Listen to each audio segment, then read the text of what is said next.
guys, welcome back to the channel. You're watching Thor 650. Everyone is doing great. So ఈరోజు blog వచ్చేసి మనం గజ్వెల్ వెళ్తున్నాం అనమాట. అక్కడ ఒక రెస్టారెంట్ ఉంటుంది అనమాట. ఆల్రెడీ మనము సిద్దిపేట రైడ్కి వెళ్ళినప్పుడు అక్కడ బ్రేక్ఫాస్ట్ చేసినాం కదా. The same restaurant or drive in what ever you call. So ఎందుకంటే ఊరికే అలా గజ్వెల్ రోడ్స్లో బాగుంటుంది. సో రీల్స్ కోసం అన్నట్టు అలా వెళ్తున్నాం. సో అన్నిటికన్నా ముందు యాక్చువల్లీ ఆ రోడ్లోకి వెళ్ళాలి మనం. కానీ ఈ రోడ్లోకి ఎందుకు వెళ్తున్నామంటే ఆకలి అవుతుంది. టైం చూడవచ్చు 10:16 అవుతుంది. సో ఫస్ట్ ఘోరంగా ఆకలి అవుతుంది. ఇక్కడ పిస్తా హౌస్ ఉంటుంది అనమాట దగ్గరలో. ఆగరా అన్న, నువ్వు కొడతావు నాకు తెలుసు. ఇండికేటర్ లేదు, ఏం లేదు. బారిగేట్ రాగానే తిప్పి తెంగాలి.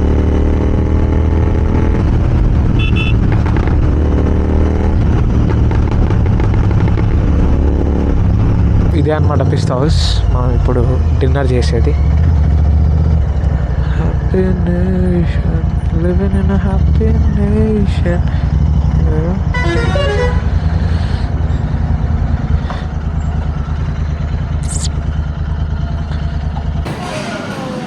సో ఇక్కడ బైక్స్ ఉండాలని చెప్పేసి ఇట్లా తెచ్చి పెట్టుకున్నాం అనమాట.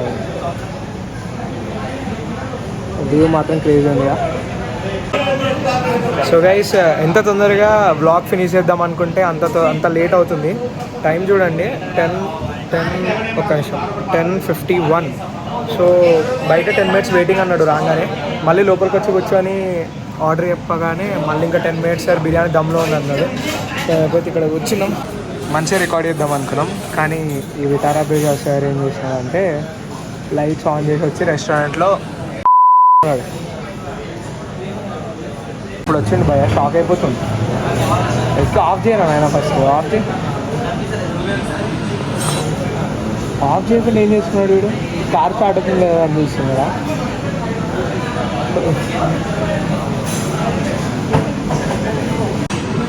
బిర్యానీ నువ్వు జరుగును ఫస్ట్ ఆడ జీటీ అని ఉంటుంది.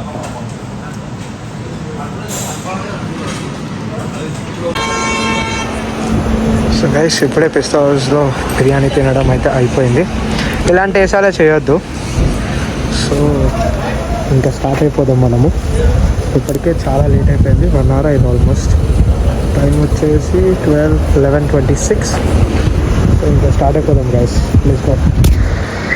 అయిపోయింది, స్టార్ట్ అయిపోయాం కూడా మనము. సో మంచిగా హెవీ ఉండే ఫుడ్. కొంచెం టేస్ట్ అయితే కొంచెం నార్మల్ పిస్తా హౌస్ కన్నా కొంచెం నార్మల్ ఉండే. అంటే లైక్ నార్మల్ ఇంకొంచెం బాగుంటుంది. ఇక్కడ కొంచెం తక్కువ ఉంది అంటే దాని నుంచి ఇంకేం లేదు. సో అది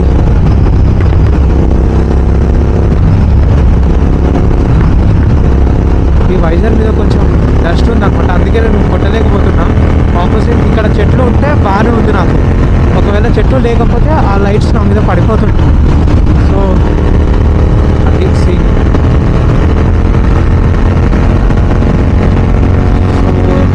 అండ్ కోర్సెస్ గురించి మీకు చెప్పేశాను అన్ని బ్లాగ్స్లలో. వాట్స్ మై ఎక్స్పీరియన్స్ అని చెప్పేసి.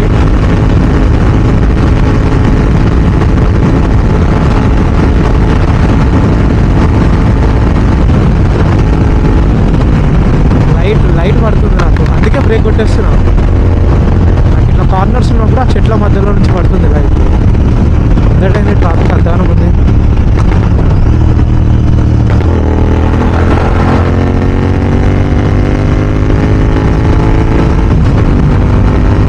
I don't want to straight my engine. అందుకని చెప్పేసి నేను ఎక్కువ రెడ్ లైన్స్ టచ్ చేయట్లేదు. ఎందుకంటే ఇప్పుడు పర్ఫెక్ట్ ఎప్పటికీ కోడ్ 6 ఉంటుంది అనే ఉద్దేశం ఉంటే we would have done it. But no, this time no. ఎప్పటికీ కోడ్ 6 ఉంటుంది కాబట్టి మనకి అవసరం లేదు ఇంత స్ట్రెయిన్ చేసి ఇంత ఇంజన్ ఖరాబ్ చేసి అంత సీన్ అవుతుంది.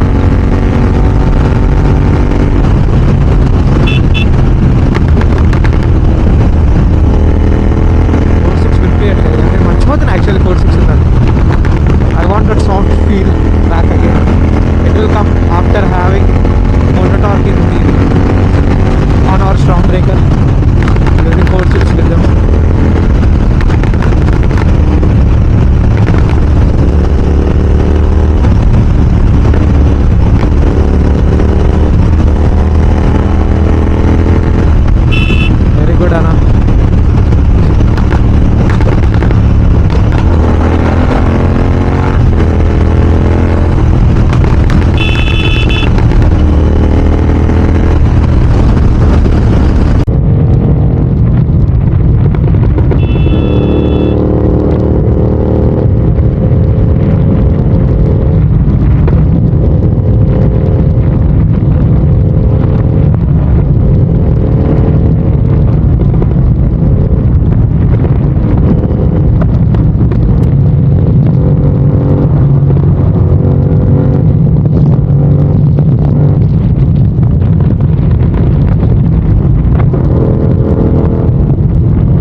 ఇంతకుముందు ఏమైందంటే నా మైక్ అడాప్టర్ ఊసిపోయింది. అది ఎప్పుడు ఊసిపోయిందో నాకు తెలియదు.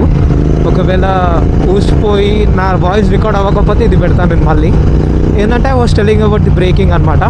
ఇంతకుముందు అంతా స్పీడ్ వెళ్ళిన తర్వాత బ్రేకింగ్ గురించి చెప్తుంటే, బ్యాక్ బ్రేక్ ఒక టిప్ అనుకోండి. ఇది బ్యాక్ బ్రేక్ వేస్తే మీకు బైక్ ఆగుతుంది, బైక్ స్లో డౌన్ అవుతుంది ఏమోండి. కానీ ఒకవేళ ఫ్రంట్ బ్రేక్ వేసినారు అనుకోండి, మీ విజన్ ఏదైతే ఉంటుందో ఆ విజన్ అనేది కొంచెం స్లో డౌన్ అవుతుంది అనమాట. అప్పుడు యూ కెన్ అంటే మీరు కొంచెం కాన్షియస్లో ఉంటారు, డెఫినెట్లీ ఉంటారు. సో కాన్షియస్ ఉన్నప్పుడు మీకు హెల్ప్ అవుతుంది. అది విజన్ స్లో డౌన్ అయితే వాట్ యూ కెన్ డూ, ఎక్కడ సైడ్ మూవ్ అవ్వాలి అని ఒక చిన్న థాట్ ఉంటుంది మీకు. అదొకటి.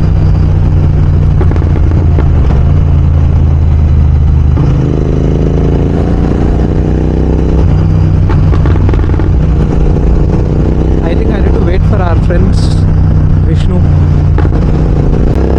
సో గైస్, ఇంతకుముందు నేను మైక్ అడాప్టర్ పోయిందని చెప్తుండే కదా, అప్పుడు నేను ఇంకో విషయం చెప్తుంటే, when ever you drive bike or car, make sure ఒకటే విషయం నేను మీకు చెప్తా. మీకు హై ఆన్ కాన్ఫిడెన్స్ ఉంది అనుకోండి, ఎంత రిస్క్ అయినా తీసుకోండి, అది మీరు మీ హ్యాండ్లింగ్ ప్రకారం ఉంటుంది అది. సో వెన్ యూ ఆర్ లో on confidence, so don't take any kind of risk, any kind. అసలు కొంచెం రిస్క్ అయినా కానీ తీసుకోకండి. నేను ఒక్క విషయం మీకు నేను మరీ చెప్తున్నా, కొంచెం అర్థం చేసుకుంటారు అనుకుంటున్నాను నా విషయాన్ని ఏంటో. So boys where are boys కోసం మేము వెయిట్ చేస్తుంటే నేను అప్పటి నుంచి. సో ఈ వ్యూ కోసం మనం ఇక్కడికి వచ్చాం అనమాట. This is Gajwel. So Gajwel కోసం వచ్చాం మనము. పెట్రోల్ లేదు, అదే ఏం కాదులే. సరే ఆన్ చేయి, నేను ఇటు వస్తా. సరే గైస్, మనం రన్నింగ్ షాట్స్ తీసుకుందాం కొన్ని. Bye. So guys, as I told you, బంద్ ఉంటుందో ఓపెన్ ఉంటుందో మనకు అయ్యో ఫక్, ఇక్కడ పెట్రోల్ బంక్ కూడా బందా. సో మనకు తెలియదు కదా ఇక్కడ బంద్ ఉందని చెప్పి. సో బంద్ అయిపోయింది, తినేసి వచ్చింది నయమైంది. కానీ పెట్రోల్ చాలా డిసప్పాయింట్ అవుతున్నాను నేను. పెట్రోల్ లేదు గైస్, ఎక్కడ కనిపించలేదు.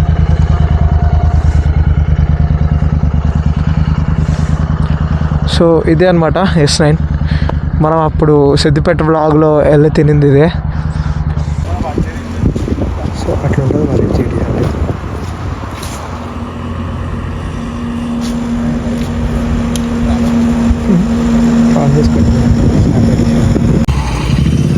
అది గిట పెట్టు బ్రో అని చెప్పి విష్ణుడు అన్నాడు. ఏ బ్రో అది కూడా పెట్టు బ్రో, ఒక స్నాప్ తీసుకొని పోతా అని. అట్లా ఉంటుంది మరి. అంటే జీటీ అండ్ ఇంటర్సెప్టర్ మహిమది, మన మహిమ కాదు. 12:30 అవుతుంది టైం. ఇట్లా పండుకుంటారు జనాలు. అది చూపి జీటీ ఇంటర్సెప్టర్ అని చూపి అక్కడ ఉన్నాయి. అక్కడ వాటిని మానేసి ఇట్లా పడుకుంటున్నాడు. ఫోటోషూట్ చేసేదేమో నేను, పెట్టుకునేదేమో వాళ్ళు. మంచిగా ఉంది. అక్కడ సైడ్ తెలీదు అన్న, ఇక్కడ సైడ్ అయితే లేవు, ఇటే బెస్ట్. సో గైస్, సీన్ ఏంటంటే ఇప్పుడు అన్న బైపాస్లోకి వెళ్ళదు, హైవే మీద నుంచి వచ్చినాం మేము. సో నా దాంట్లో రిజర్వ్ అయినాక కూడా నేను ఆల్మోస్ట్ 30 కిలోమీటర్స్ వచ్చేసిన. ఇదేమో మైలేజ్ ఇవ్వట్లేదు. సో కొంచెం రిస్క్ పొజిషన్లో ఉన్నట్టే. లిటరల్లీ దగ్గరలో పెట్రోల్ బంక్స్ ఏం లేవు. కొంచెం బైపాస్ వస్తే ఉంటుందేమో అని చెప్పేసి ఇక్కడ వచ్చాం. ఇది ఓపెన్ ఉందంటే తాగుతాడు, తాగి పడుకున్నాడు లోపల, లేవట్లే. సో ఇప్పుడు చూడాలి ఎక్కడ దొరుకుతుందో ఏమో పెట్రోల్. ఇదేంటో సీన్ చూద్దాం. 91.1 ఆఫ్టర్ 550 రిజర్వ్లో ఉంటుంది నాకు తెలిసి. ఉంది లేదన్న విషయం కాదు, కానీ చూద్దాం ఏంటో కథ. 550 కొట్టండి. టైం 1:11 అవుతుంది ఎగ్జాక్ట్లీ. మేకే విష్ 1:11. నువ్వు ఏం చేస్తున్నావు ఇక్కడ? నువ్వు పండుకున్నామంటే ఏడో వండనిస్తారు. ఆ పెట్రోల్ అంతా తెచ్చి ఈ పెట్రోల్ అంతా తెచ్చి. సర్లే, నేను పెట్రోల్ చూసుకోలేదన్నమాట. సో మళ్ళీ హైవే, అది అక్కడ హైవే నుంచి ఒక 2 కిలోమీటర్స్ లోపలికి వచ్చి కొట్టించుకుంటున్నా. అన్న స్కానర్ ఇవ్వరా?